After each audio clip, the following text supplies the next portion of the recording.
பாதுகாப்பு சட்டத்தில் என்னென்ன திட்டங்களுக்கு கருத்து கேட்பு கிடையாதுன்னு சொல்றாங்க? இந்த தேச பாதுகாப்பு தொடர்பான அந்த கனிமங்களை எடுப்பதா அதாவது மற்ற என்னென்ன திட்டங்களுக்கு சொல்றாங்க சார்? அது இல்ல இந்த மாதிரி கிரிட்டிக்கல் மினரல்ஸ்க்கு வந்துட்டு இப்ப கருத்து கேட்பு கூட்டம் இல்ல அப்படின்னு சொல்றாங்க. அது பி கேட்டகரி சொல்லியிருக்காங்க. அதே போல வந்துட்டு நம்ம இன்டர்நேஷனல் பார்டர் பகுதியில் இருக்கக்கூடிய சாலைகள் அமைப்பு திட்டமாக இருக்கட்டும், அதுக்கு தேவையில்லைங்களா? சோதனை முயற்சியில் ஒரு மினரல் ஹைட்ரோ கார்பன் இருக்குதா இல்லையா என்பதற்கான ஆய்வுக்காக கிணறு தோன்றீங்கன்னா அதுக்கு தேவையில்லை, கருத்து கேட்பு தேவையில்லை அப்படின்னு வந்து சொல்றாங்க. இப்படி நிறைய ரெட் கேட்டகரி இண்டஸ்ட்ரீஸ்க்கு வந்துட்டு கருத்து கேட்பு கூட்டம் தேவையில்லைன்னு சட்ட திருத்தங்கள் தொடர்ச்சியாக செய்து கொண்டு வராங்க. இப்போ இந்த புதிய குறிப்பாணைகள் மூலமாக கருத்து கேட்பு கூட்டங்கள் என்பது ஏற்கனவே செயல்படுத்தப்படக்கூடிய திட்டங்களுக்கும் இந்த ஆணை இந்த உத்தரவு பொருந்துமா சார்? ஏற்கனவே பல இடங்களில் போராட்டங்கள், இந்த கன்னியாகுமரி மாவட்டத்தில் இந்த கிள்ளியூர் பக்கத்துலலாம் ஒரு திட்டத்துக்கு எதிராக மக்கள் போராடுறாங்க. இதே போல் பல இடங்களில் அந்த ஹைட்ரோ கார்பன் திட்டத்திற்காக அவர்கள் பயணிகளை மேற்கொள்ளும் போது போராடுறாங்க. இந்த போராட்டங்களை எல்லாமே வந்து இந்த உத்தரவு கட்டுப்படுத்துமா? அந்த சந்தேகம் தான் நான் கேட்குறேன். தேவையில்லை கருத்து கேட்பு. அதாவது என்னன்னா ஒரு இண்டஸ்ட்ரி ஆல்ரெடி செயல்பட்டு இருக்குன்னா அதுக்கு இது வந்து பொருந்தாது. சரி, இந்த இது வந்து என்னன்னா புதுதாக வந்துட்டு நீங்க என்விரான்மெண்ட் கிளியரன்ஸ் வாங்குவதற்கான இருக்கக்கூடிய நடைமுறை. இப்ப இந்த ஒண்ணு இல்ல, இப்ப வந்து ஹைட்ரோ கார்பன் திட்டம் ராமநாதபுரத்தில் அறிவிச்சிருக்காங்க இல்லையா, அதுக்கு வந்து இது வந்து பொருந்தும். நீங்க குறிப்பிட்ட கன்னியாகுமரி மாவட்டத்தில் இருக்கக்கூடிய அங்க இருக்கக்கூடிய தாது மோனோசைட் எடுப்பதற்கான இருக்கக்கூடிய அதுக்கான கருத்து கேட்பு கூட்டம் கடந்த காலங்களில் இது பண்ணாங்க, அனௌன்ஸ் பண்ணாங்க. அது கடுமையான எதிர்ப்பு வந்ததுனாலதான் அது வந்து நிலுவையில் இருக்குது வந்துட்டு அந்த வந்து. சோ அந்த இதுக்கு வந்து பொருத்தம். இப்ப அந்த திட்டத்தை பொறுத்த வரைக்கும் இனிமேல் கருத்து கேட்பு கூட்டம் நடத்தாம அந்த விரிவாக்கம் செய்யலாம் அப்படிங்கறதுக்கான வாய்ப்பு இருக்கு. அப்ப மக்களோட கருத்து கேட்பு நடத்தாமல் அனுமதி வாங்கி டைரக்டா இனிமேல் மணி ப்ராசஸ் வந்து ஆரம்பிச்சிருவாங்க. சோ நடைமுறைக்கு வராத திட்டங்கள் இருக்கு இல்லைங்களா, அந்த திட்டங்களுக்கெல்லாம் இந்த புதிய சட்ட திருத்தம் பொருந்தும். அப்ப அதன் அடிப்படையில் புதிய திட்டங்கள் இனிமேல் மக்களிடம் எந்த விதமான கருத்துக்கள் கேட்காமல் நடைமுறைப்படுத்துவதற்கான சாத்தியங்கள் இருக்கு. அதான் இதுல கூட மிகப்பெரிய ஒரு ஆபத்து. இந்த கருத்து அப்ப மக்களிடம் வந்து எந்த விதமான கருத்துக்களையும் கேட்காமலேயே அவர்கள் புதிய சுரங்கங்களை தேச பாதுகாப்பு, தேசத்துக்கான இயற்கை வளங்களின் தேவை என்ற அடிப்படையில் வந்து இந்த திட்டங்களை வந்து அமல்படுத்தும் திட்டம் வெறும் ஒரு சுற்றுச்சூழல் அமைச்சகத்தின் குறிப்பாணை மூலமாகவே அது சரியாக மற்ற துறைகள், பல்வேறு துறைகளோட அந்த அனுமதி, அந்த துறைகளின் சார்பாக கருத்து கேட்பு நடத்துவது ஆகியவையெல்லாம் இருக்கிறது இல்லை. ஒரே ஒரு கருத்து கேட்பு தான் நடக்குது. அப்போ சுற்றுச்சூழல் துறை சார்பாக தான் இந்த கருத்து கேட்பு மக்களுக்கு நடக்குதா சார்? ஆமாமா, இந்த சட்டத்துல மட்டும்தான் அந்த ப்ராசஸ் இருக்கு. அதனால ரொம்ப டெமோக்ராட்டிக்கான ஒரு ப்ராசஸ் சொல்றோம். மைன்ஸ் அண்ட் மினரல்ஸ் ஆக்ட்ல இது கிடையாது. சரி, நீங்க வந்துட்டு உங்களுக்கு வந்து ஒரு இடத்துல நீங்க ஒரு கனிமத்தை வெட்டி எடுக்கணும் அப்படின்னா சில துறையிட அனுமதி வாங்கணும். ஃபர்ஸ்ட் மைன்ஸ் அண்ட் மினரல்ஸ் அந்த சட்டத்துக்கு அனுமதி வாங்கணும். அப்புறம் நீங்க வெடிமருந்து பயன்படுத்துறீங்க அப்படின்னா எக்ஸ்ப்ளோசிவ்ஸ் ஆக்டின் கீழே வந்து அதுக்கான அனுமதி வாங்கணும். அதுக்கப்புறம் சுற்றுச்சூழல் அனுமதி வாங்கணும், பொல்யூஷன் கண்ட்ரோல் போர்டோட அனுமதி வாங்கணும். இது ரெண்டு தான் சுற்றுச்சூழல் சூழலியல் பார்வையில் வழங்கக்கூடிய அனுமதிகளாக இருக்கு. அப்ப இதுலதான் அதிலும் குறிப்பாக சுற்றுச்சூழல் பாதுகாப்பு சட்டத்தில் இருக்கக்கூடிய அந்த 2006 இருக்கக்கூடிய அந்த சட்ட விதியில மட்டும்தான் மக்கள்கிட்ட கருத்து கேட்கணும் இருக்கு. ஓஹோ, வேற எந்த இதுலயும் இருப்ப நிலத்தை கையகப்படுத்துவதற்கான 2013 கொண்டு வரப்பட்ட சட்டத்துல மக்கள்கிட்ட கருத்து கேட்பு கூட்டம் நடத்தணும் அப்படிங்கிறது இருக்கு. இந்த 2 சட்டங்கள்ல மட்டும்தான் மக்களிடம் கருத்து கேட்கணும் அப்படிங்கிறது இருக்கு. வேற எந்த சட்டங்களிலுமே அந்த ப்ரொவிஷன் கிடையாது. இந்த கனிமங்களை கனிம வள சுரங்கங்களுக்கான இந்த புதிய இந்த குறிப்பாணையை மூலமாக சுற்றுச்சூழலுக்கு பேராபத்து, புற்றுநோய் உள்ளிட்ட கதிரியக்கங்கள் மூலமாக இந்த நோய்களால் இருக்கக்கூடிய பாதிப்பு, இது தவிர சூழலியல் பாதிப்பு, இந்த 3 விதமான பாதிப்பு தொடர்பாகவும் பொதுமக்கள் கருத்துக்களை ஏற்க முடியாது என்று அரசாங்கம் கூறிய போதிலும் அரசாங்கம் வந்து அதை நாங்கள் பொறுப்பேற்றுக் கொள்கிறோம் என்பதுதான் இந்த குறிப்பாணையின் ஒரு உள்ளடக்கமாக இருக்குது. உண்மையிலே இந்த கதிர்வீச்சு என்பது நிரூபிக்கப்பட்டு புகார் அளித்த பின்னர் இந்தியாவில் எங்கேயாவது அது நிறுத்தப்பட்டிருக்குதா சார்? இந்த மாதிரி மக்கள் புகார் அளித்த பின்னர் ஒரு சுரங்கங்களோ ஒரு அணு மின் நிலையங்களோ அமைக்கப்படுவதற்கான அந்த கதிர்வீச்சு இருப்பதாக உத்தரப்பிரதேசத்தில் ஒரு இடம் சொல்கிறார்கள். இங்கே வந்து நம்ம கன்னியாகுமரி மாவட்டத்திலையும் பல இடங்களில் அந்த கதிர்வீச்சு இருக்குது. அந்த பகுதிகளில் தான் புற்றுநோய் பாதிப்பு அதிகமாக இருக்குன்னு சொல்கிறாங்க. இருந்தாலும் அந்த தொழிற்சாலைகள் இயங்குவதை நிறுத்த முடியலையே சார்? கருத்து கேட்பு கூட்டங்கள்லாம் நடைபெற்று இது போன்ற புகார்களும் எழுந்த பிறகும் அதை நிறுத்த முடியாமல் இருப்பதற்கு என்ன காரணம்? இல்ல, இந்த நீங்க குறிப்பிட்ட எல்லா திட்டங்களுமே வந்து பாத்தீங்கன்னா 30-40 வருஷத்துக்கு முன்னாடி வந்தது. அப்ப இந்த சட்டமே கிடையாது. அதான் நான் சொன்னேன், 94ல இந்த சட்டம் வருது. அது கூடங்குளம் அணு உலை திட்டமாக இருக்கட்டும், அதுக்கு முன்னாடியே மலவாக்குறிச்சியில இருந்துட்டு மோனோசைட் எடுத்துக்கிட்டு இருக்காங்க. ரைட்டுங்களா? சுற்றுச்சூழல் மணவாளக்குறிச்சி ஆலை இப்பவும் இயங்குது இல்ல? மணவாளக்குறிச்சி ஆலை இயங்குது. அது எல்லாமே 40 வருஷத்துக்கு முன்னாடி சட்டமே கிடையாது, கருத்து கேட்கணும் சட்டம் கிடையாது. ஆனா அந்த பகுதியில் அதிகமான புற்றுநோய் பாதிப்பு அந்த ஏரியால அதிகமாக அது புற்றுநோய் இருக்கு. ஆமாங்க, நீங்க மோனோசைட்டை வெட்டி எடுக்கும்போது அதுல இருந்து கதிரேக்க வரும் இல்லையா, அது ரேடியோ ஆக்டிவ் மெட்டீரியல் தானே. புற்றுநோய் இருக்கு. அங்க 2 விதமான பிரச்சனை இருக்கு. மணவாளக்குறிச்சியில பொறுத்த வரைக்கும் இயற்கையாக இருக்கக்கூடிய ரேடியேஷன் பேக்ரவுண்டே அதிகமாக இருக்கும். அந்த மண் அப்படிங்கிறது மோனோசைட் மணல் இருக்கனால அதை நீங்க டிஸ்டர்ப் பண்ணது வெட்டி எடுக்கும் போது அதுல இருந்து இன்னும் ரேடியேஷன் அதிகமாகும். சோ அது சார்ந்து இருக்கக்கூடிய புற்றுநோய் அந்த பக்கம் அதிகமாக இருக்கு. ஆனா என்ன பிரச்சனைனா, இதை உங்களுக்கு தொடர்ச்சியாக ஆய்வு செய்து ஏன் இந்த பகுதியில் அதிகமான புற்றுநோய் இருக்குது, அப்ப இதற்கான தொடர்பு என்ன இருக்கு அப்படிங்கிற ஒரு கிளினிக்கல் சர்வே நடத்தி இதன் காரணமாக நிகழ்கின்றது, ஆகவே இதையெல்லாம் கட்டுப்படுத்த வேண்டும் என்கிற அறிவியல் ரீதியான ஆய்வுகளை அரசுதான் மேற்கொள்ள வேண்டும். ஆனா அந்த ஆய்வுகளை இது வரைக்கும் பண்ணல. நமக்கு பிராக்டிகலா தெரியும் அந்த பகுதியில் எவ்வளவு பேர் புற்றுநோயில் பாதிக்கப்பட்டவங்க இருக்காங்கன்னு சொல்லிட்டு, எவ்வளவு பேர் திருவனந்தபுரத்துக்கு கேன்சர் இன்ஸ்டிடியூட்டுக்கு அங்க போய் சிகிச்சை எடுத்துக்கிறாங்க நமக்கு தெரியும். ஆனால் அரசாங்கம் தொடர்ச்சியாக அதை மூடி மறைக்கிறாங்க. அதாவது அந்த டேட்டாஸ் ப்ராப்பரா மெயின்டைன் பண்றதுல, ப்ராப்பரா அவங்க வெளியிடுவது இல்ல, ஆய்வுகள் செய்வதில்லை தொடர்ச்சியாக அப்ப என்னன்னா இந்தியாவங்களும் இருக்கக்கூடிய இந்த அட்டாமிக் மெட்டீரியல்ஸ் இருக்கு இல்லைங்களா, இதனுடைய பாதிப்பு அங்க ஜாதுகுடா இருக்கு, அங்கதான் உரை இணைத்து விட்டு எடுக்கிறாங்க, அங்க பாதிப்பு அதிகமாக இருக்கு. கல்பாக்கமாக இருக்கட்டும், கூடங்குளமாக இருக்கட்டும், அது சார்ந்திருக்கூடிய பகுதியில் நீங்க பாலியாண்டி டிசீஸ் நீங்க பார்க்கலாம். போன் நேரோ டிசீஸ், கேன்சர் நீங்க அதிகமா பார்க்கலாம். இது எல்லாமே ரேடியேஷன் ரிலேட்டடாக இருக்கக்கூடிய டிசீஸ். ஆனா தொடர்ச்சியாக அரசாங்கம் இதை மூடி மறைக்கிறாங்க. அவங்க இந்த டேட்டாஸ் ப்ராப்பரா வெளியிடல, ஆய்வுகளை மேற்கொள்றது இல்ல. இப்போ அதனாலதான் பாதிப்புக்குள்ளாகக்கூடிய மக்களா இருக்க நாம என்ன சொல்றோம்னா, புதிய திட்டத்தை வருகின்ற போது எங்கள்கிட்ட கேளுங்க, எங்க இவ்வளவு ஆல்ரெடி நாங்க இவ்வளவு பாதிப்புல இருக்கலாம், புதுசா எப்படி நீங்க சொல்றீங்க. இன்னும் சொல்ல போனா இந்த மோனோசைடு எடுப்பதற்கான சமீபத்தில் இருக்கக்கூடிய அந்த கருத்து கேட்பு நடப்பதற்கு முன்பாக டிபிஆர்ல அவங்க என்ன சொன்னாங்கன்னா, நாங்க இந்த பகுதியில இந்த மோனோசைடு எடுப்பதன் மூலமாக ரேடியேஷன் பாதிப்பை குறைக்கிறோங்கிறாங்க.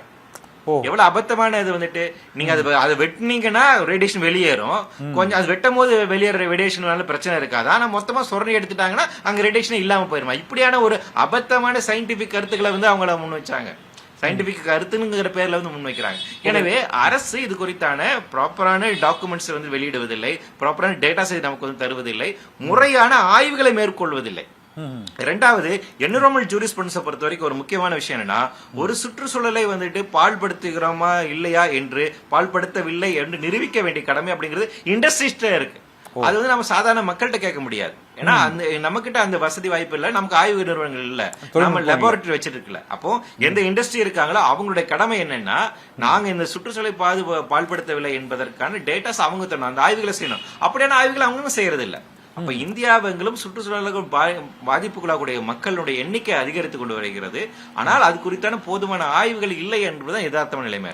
அந்த ஆய்வுகளை இப்போ தமிழ்நாட்டை பொறுத்தவரையிலே வெளிப்படையாக தெரியக்கூடிய ஏரியாக்கள் இந்த கல்பாக்கம், இந்த சதுரங்கப்பட்டத்தை ஒட்டி உள்ள இடங்கள், அதே போல் மணவாளக்குறிச்சி பகுதியிலும் இந்த புற்றுநோய் பாதிப்பு, முன்கழுத்துக்களை மற்றும் பல்வேறு விதமான தோல் வியாதிகள் ப்ரூஃப் பண்ண பல்வேறு அந்த மக்களால் பாதிக்கப்பட்ட அந்த நீங்கள் கூறியது போலவே இந்த திருவனந்தபுரம் அந்த கேன்சர் ஹாஸ்பிட்டல் போனாலே தெரிஞ்சு போயிடும், அந்த ஏரியாவிலேருந்து வந்திருக்காங்க. இது போல் நாடு முழுவதும் பல இடங்களில் இந்த கதிர்வீச்சு அபாயத்தால் பாதிக்கப்பட்ட மக்கள் மற்றும் இந்த இது போன்ற தொழிற்சாலைகளால் ஏற்படக்கூடிய பாதிப்பு, இது அரசாங்கம் இந்த ஆய்வு எதுவுமே நீங்கள் பண்ணுறது இல்லை அப்படின்னு சொல்கிறாங்க. ஆனால் பாதிக்கப்பட்ட மக்களுக்கான அந்த தீர்வு, அதற்கான ஒரு போராட்டங்களில் பெரிய வீச்சை இதுவரை மேற்கொள்ளப்படலையே, அது என்ன சார் காரணம்? ஏன்னா 40 ஆண்டுகளாகவே தொடர்ந்து அந்த பகுதியில், கன்னியாகுமரி பகுதியில் தான் கேன்சர் பேஷண்ட் அதிகம். இதே மாதிரி கல்பாக்கம் பகுதியிலையும் இப்போதைக்கு அதிகரிச்சுட்டு இருக்கு அந்த ஏரியாவில். இது வெளிப்படையாக தெரிஞ்ச உண்மை. இது போக நீங்கள் மற்ற மாநிலங்களையும் சில இடங்களை நீங்கள் குறிப்பிட்டீங்க. இந்த பகுதிகளில் ஒரு வழக்கோ அல்லது ஒரு வீச்சான போராட்டமோ ஏன் அது நடைபெறல சார்? இல்ல, போராட்டங்கள் நடைபெறங்கிறதெல்லாம் நான் ஒத்துக்குவேன். போராட்டங்கள் நடந்து கொண்டுதான் இருக்கிறது, நீதிமன்றம் சென்று கொண்டுதான் இருக்காங்க. ஆனா நீங்க ஒரு சாதாரண சாமானிய மனுஷன்ல இருந்து பார்க்கணும். அதாவது எனக்கு ஒரு தூய்மையான காற்று, தூய்மையான நிலம், தூய்மையான இருக்கிற ஒரு இடம், பாதுகாப்பான சுற்றுச்சூழலை உறுதிப்படுத்த வேண்டியது அரசனுடைய கடமை. அரசு இந்த எந்த வேலையும் செய்யாது. ஆனா நான் ஒருவர் நீதிமன்றத்துக்கு போகணும், அல்லது நான் வீதிக்கு இறங்கி நான் போராடணும். அப்படி நான் போராடுகின்ற போது என்ன நீங்க ஆன்டி நேஷனல், ஆன்டி டெவலப்மெண்ட் என்ன சொல்லுவீங்க, எனக்கு காவல்துறையில அடிச்சு உடச்சதுக்கு உள்ள ஒதுக்கி போடுவீங்க. இது எல்லாத்தையும் நான் எதிர்கொள்ளணும் அப்படிங்கிறது இருக்கு இல்லையா? அப்ப அரசு ஒரு வெல்ஃபேர் ஸ்டேட் நாம சொல்லும் போது அப்ப என்னன்னு மீன் பண்றோங்கிறது இருக்கு இல்லையா? இது அரசனுடைய கடமை. அரசு தான் சொல்ல ஒரு இண்டஸ்ட்ரிங்க நாங்க செயல்படுத்த விடுறோம்னா அந்த இண்டஸ்ட்ரினால இந்த பாதிப்பு இல்லைன்னு சொல்ல வேண்டியது. ரெண்டாவது இந்த இந்த இந்த அரசாணை அப்படிங்கிறது வெறும் இந்த வெறும் இந்த அட்டாமிக் எனர்ஜி அட்டாமிக் இது மட்டுமல்ல, மோனசைட்டை மட்டுமல்ல, இன்னும் பல கெமிக்கல்ஸ் இருக்கு, பல மினரல்ஸ் சேர்ந்து இருக்கக்கூடிய இதுதான் வந்து ரைட்டுங்களா. அந்த இருக்கக்கூடிய ஒட்டுமொத்தமா எல்லாத்தையும் வச்சு நம்ம உள்ளடக்க தான் பார்க்கணும். அப்போ ஒரு சாமானிய மக்களுக்கு இங்க இருக்கக்கூடிய வாய்ப்பு என்ன இருக்கு அப்படிங்கிறது போது எனக்கான இருக்கக்கூடிய வாய்ப்பு அப்படிங்கிறது நான் பொதுமக்கள்கிட்ட ஒரு கருத்து நடத்த அதுல பங்கெடுத்து எனக்கு கருத்து பதிவு செய்ய இருக்கிறா. நீங்க குறைஞ்சபட்சம் அதையும் புடிக்கிட்டீங்க அப்படின்னா எனக்கு போராடுவதை தவிர வேற எது வழி இல்லை, நீதிமன்றத்தை நாடுவதை தவிர வேற வழி இல்லை அப்படிங்கிறது. அப்படித்தான் நான் இந்தியாவில் வாழ வேண்டும் அப்படின்னு ஒரு முடிவுக்கு போறது இருக்கு இல்லைங்களா, அப்படி நகர்த்துவது இல்லையா, அது ரொம்ப ஆபத்தான பிரச்சனையா பார்க்கிறேன். அப்ப இது ஒரு வெல்ஃபேர் ஸ்டேட் நம்ம எப்படி சொல்ல முடியும்? ஓகே, இந்த கருத்து கேட்பு கூட்டங்களே நடத்துவதற்கு அனுமதி இல்லாமல் பாதுகாப்பு, தேச பாதுகாப்பு என்ற ஒற்றை வார்த்தையுடன் அந்த உரிமை பறிக்கப்படக்கூடிய நிலையில் இது உண்மையிலேயே அரசாங்கத்தின் அந்த தேச அக்கறையில் தான் அது மேற்கொள்ளப்படுகிறதா, அல்லது இது குறிப்பிட்ட நிறுவனங்களுக்கு இதை வழங்குவதற்காகத்தான் இந்த கருத்து கேட்பு ரத்து என்பது அரசாங்கத்தின் மூலமாக அமல்படுத்தப்படுகிறதா என்ற கேள்வி எழுந்த போதிலும் மாநில அரசு அதற்கு தமிழகத்தை பொறுத்தவரை அதற்கு ஒரு முன்னுதாரணமாக அவற்றை அந்த உத்தரவை திரும்ப பெற வேண்டும் என்று கூறியிருக்கிறார்கள்.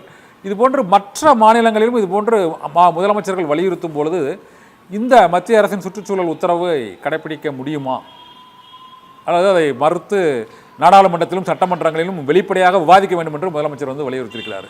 இது போன்ற விவாதம் தமிழகத்திலிருந்து தொடங்கி இருக்கிறது. இது மற்ற மாநிலங்களிலும் இது போன்ற எதிர்ப்பு அல்லது நாடாளுமன்றத்தில் அதற்குரிய பதிலை சுற்றுச்சூழல் அமைச்சர் வழங்கக்கூடிய பட்சத்தில் அரசு அந்த தனியார் நிறுவனங்களுக்கு தாரை வார்க்காகத்தான் இந்த குறிப்பான இது போன்ற உத்தரவுகளை பிறப்பிக்கிறது ஒரே குற்றச்சாட்டு சரியா சார்? அது இல்ல, அதாவது என்னன்னா இந்த தமிழக அரசாங்கம் இதை வந்துட்டு அறிவிச்சிருக்காங்க. இது ரொம்ப முக்கியமான ஒரு முன்னெடுப்பு அறிவிக்கிறோம். அதே போல இந்தியாவில் உள்ள எல்லா அரசுகளுமே இதுக்கு எதிரான கருத்துக்களை முன்னெடுக்க வேண்டும். இது பாதிக்கப்பட வேண்டும். இந்த தொடர்ச்சியாக நமக்கு இருக்கக்கூடிய மிகப்பெரிய பிரச்சனை பிஜேபி கவர்மெண்ட் வந்ததுல மிகப்பெரிய ஒரு பிரச்சனை என்னன்னா எந்த கேள்விகளுக்கும் அவங்க பதில் சொல்றது இல்லை, கேள்விகளை எதிர்கொள்வது இல்லை அப்படிங்கிறது அடிப்படை பிரச்சனை. நாடாளுமன்றத்தில் ஒரு ஆரோக்கியமான விவாதத்தை அனுமதிக்கிறது இல்லை. ஒரு சட்டத்தை கொண்டு வராங்கன்னா அதனுடைய ரேஷனாலிட்டி என்ன, எதற்காக கொண்டு வராங்க, விவாதம் நடக்கப்படுறது இல்லை. எல்லாமே இப்படி அரசாணைகள் மூலமாக கொண்டு வராங்க. தொடர்ச்சியாக 2014 ஆட்சியில் வரும்போது மோடி அவர்கள் வந்து TSR சுப்பிரமணியம் தலைமையில் ஒரு குழு அமைச்சார். அவர் தான் நியூ எஜுகேஷன் பாலிசி குழு, அந்த ஃபர்ஸ்ட் அமைக்கப்பட்ட குழுவினோட தலைவராகவும் இருந்தார். அவர் வந்து ஒரு பரிந்துரை தரார், இந்தியாவுக்குள்ள சுற்றுச்சூழல் பாதுகாப்பு சட்டங்களை எல்லாத்தையும் மாற்றி அமைக்க வேண்டும் அப்படின்னு சொன்னார். அந்த பரிந்துரை கொஞ்சமே இப்ப நடைமுறைப்படுத்தப்படுறாங்க. இதெல்லாம் பிசினஸ் ஆஃப் ஈஸி டூயிங். நீங்க வந்து இண்டஸ்ட்ரியை வந்துட்டு ஈஸியா செயல்படுவதற்கு என்னென்ன பண்ணணும், அதை சுற்றுச்சூழல் பாதுகாப்பு சட்டத்தில் நீக்கணும், லேபர் லாஸை வந்து மாற்றணும்னு சொன்னாங்க. அதன் அடிப்படையில் எல்லாம் செஞ்சுட்டு இருக்காங்க. ஸோ இவங்களுடைய நோக்கம் அப்படிங்கிறது தேச பாதுகாப்பு, தேச நலன்களாம் கிடையாது. இது முழுக்க முழுக்க தனியார்மயமாக்குவதற்கு சில கார்பரேட் நலம் சார்ந்து இருக்கக்கூடிய சட்ட திருத்தம் தான். அப்போ இந்த விஷயத்த அவங்க வெளிப்படையா பேசுவதற்கு தயாராக இல்லை, அதுக்குரிய ஆரோக்கியமான விவாதம் பண்ணுவதற்கு நடத்த தயாராக இல்லை, பார்லிமெண்ட்ல டிபேட்ல பங்கெடுக்க தயாரில்லை. சோ அது ஒருதலை பட்சமாக ஒரு எச்சரிக்கை அதிகாரத்தோடு இது அப்படி எல்லாத்தையும் கொண்டுட்டே வராங்களே ஒழிய வந்துட்டு அது ஒரு டிக்டேட்டர்ஷிப் தான் இருக்குதே ஒழிய ஒரு டெமோக்ராட்டிக் ப்ராசஸ் வந்து இல்லை. அப்ப அந்த டெமோக்ராட்டிக் ப்ராசஸ் நிலைநிறுத்தப்பட வேண்டும் என்றால் இந்தியாவில் இருக்கக்கூடிய எல்லா மாநிலங்களும் எல்லா கட்சிகளும் இதற்கு எதிர்ப்பு தெரிவிக்க வேண்டும். அப்ப அதன் மூலமா டெமோக்ராட்டிக் ஃபர்ஸ்ட் ஒரு டயலாக் வேணும் இல்லையா. ஒரு சட்டத்திட்டத்தை கொண்டு வரான் அப்படின்னா ஒரு டிராஃப்ட் நோட்டிபிகேஷன் கொடுத்து ஒரு கருத்து கேட்பு நடத்தணும். இப்ப கடந்த 2020ஆம் ஆண்டு இதே வந்து பாத்தீங்கன்னா சட்டத்திட்டத்தை கொண்டு வருவதற்கான ஒரு டிராஃப்ட் நோட்டிபிகேஷன் கொடுத்தாங்க. அப்ப இந்தியாவங்களுக்கு கடுமையான எதிர்ப்பு வந்து பதிவாச்சு. அப்ப அந்த மாதிரி இதெல்லாம் செய்யறீங்களா? அப்படி கிடையாது இல்லையா.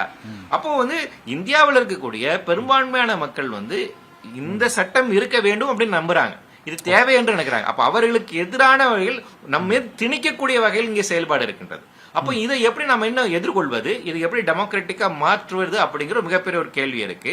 அதில் தமிழகம் இன்னைக்கு ஒரு முக்கியமான முன்னெடுத்திருக்காங்க. அதே போல எல்லா மாநிலங்களும் செய்ய வேண்டும், எல்லா கட்சிகளும் செய்ய வேண்டும், எல்லா மக்கள் இயக்கங்கள் செய்ய வேண்டும். அதன் மூலமாக தான் ஒரு மாற்றம் நிகழும் அப்படிங்கிற. ரெண்டாவது அவர்கள் முன்வைக்க வாதம் அப்படிங்கிறது ரொம்ப தவறான வாதம் அப்படிங்கிறது நம்ம ஏற்கனவே முன்னாடி குறிப்பிட்டு சொல்லிட்டேன். ஓகே சார், ஆனால் இந்த கருத்து நிறைவாக ஒரு கேள்வி வெற்றி செல்வன் சார், இந்த கருத்து கேட்பு கூட்டங்கள் ரத்து என்பது இதற்கு முன்பு சுதந்திர இந்தியாவில் இது போன்ற திட்டங்களை அமல்படுத்தும் போது கருத்துக்களை கேட்காமல் அமல்படுத்தும் முறை என்பது எந்த அரசாவது அதை மேற்கொண்டிருக்கிறதா? இதுதான் இதுக்கு புதிய முறையாக இருக்கிறதா, இல்லது அனைத்து திட்டங்களுக்கும் கருத்து கேட்பு என்ற பெயரில் கேட்கப்பட்டு அதன் பின்னர் தான் நடைமுறைப்படுத்தப்பட்டதா?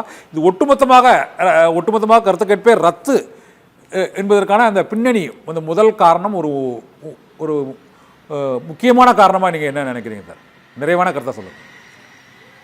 இல்ல இன்டர்நேஷனல் கன்வென்ஷன் அடிப்படையில இருந்து உருவான ஒரு முக்கியமான சட்டம் இது வந்துட்டு 70களுக்கு பின்பாக தான் சுற்றுச்சூழல் பாதுகாப்புகளை என்ன நடவடிக்கை மேற்கொள்ள வேண்டும் அப்படின்னு ஐக்கிய நாடுகள் சபையில் நடந்த பெரிய அளவிலான விவாதங்களுக்கு பின்பாக தான் இந்த சட்டங்கள்லாம் உருவாக்கப்படும். அதுல 2 கோர்கள் தான் முக்கியமாக கொண்டு வந்தாங்க.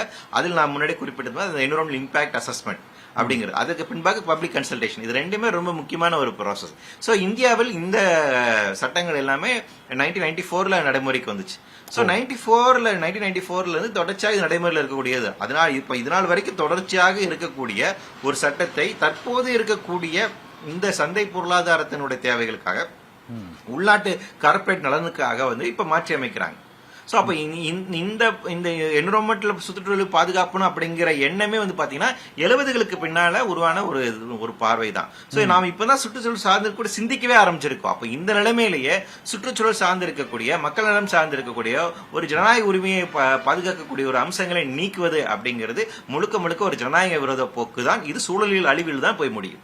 ஓகே, நன்றி சார். இந்த சுற்றுச்சூழலுக்கு ஏற்பட்டுள்ள இந்த பேராபத்து மற்றும் கருத்து கேட்பு ரத்து சுற்றுச்சூழலின் குறிப்பான என்னென்ன விளைவுகளை ஏற்படுத்தும் என்று சாமானிய மக்களுக்கும் புரியும் வகையில் எங்களோடு எடுத்து எம்பியதற்கு மிக்க நன்றி. மற்றொரு சிறப்பு விவாதத்தில் மற்றொரு ஆளுமையோடு சந்திக்கலாம். நன்றி.